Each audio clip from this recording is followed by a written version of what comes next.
first of all, ma'am, I would like to thank you sa pag-accept nitong invitation ko sa iyo for a quick Zoom meeting lang naman. Quick Zoom meeting lang naman po ito para lang din naman sa update ng atin pong application. Ano po?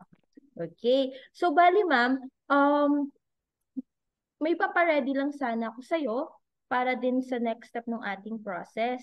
Ano po? So, okay lang po ba ma'am, pasubmit po ng inyo pong picture and also yung atin pong itinerary because we have received your visa approval na po just now lang po. So, congratulations po, Miss Eunice, on your visa approval.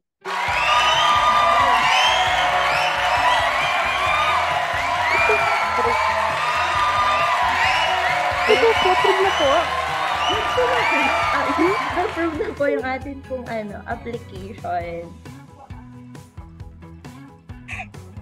Ang ganda namang birthday gift nito. Ay, oo nga ma'am eh.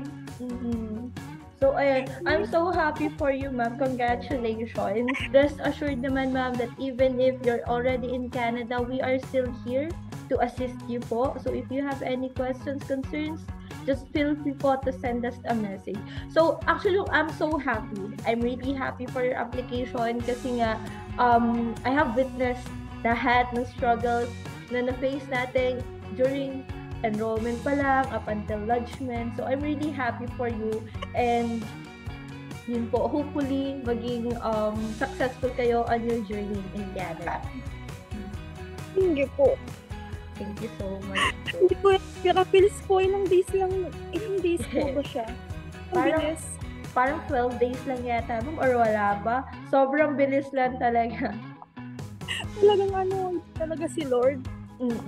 Pag para sa inyo, ma'am, para sa inyo talaga siya. And this approval, this is for you. Canada is for you.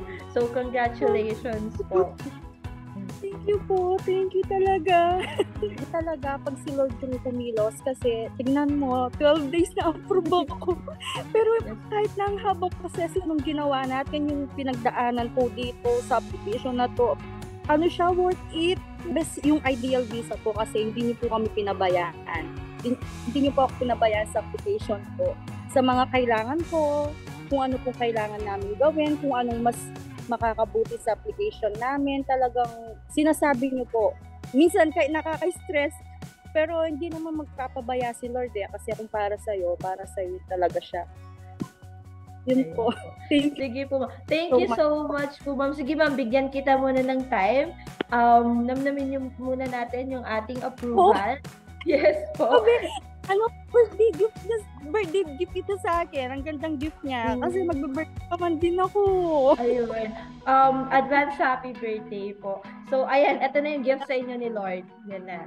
Oo nga, din talaga. Tsaka po sa buong team ng Ideal Visa. Maraming salamat sa inyo lahat.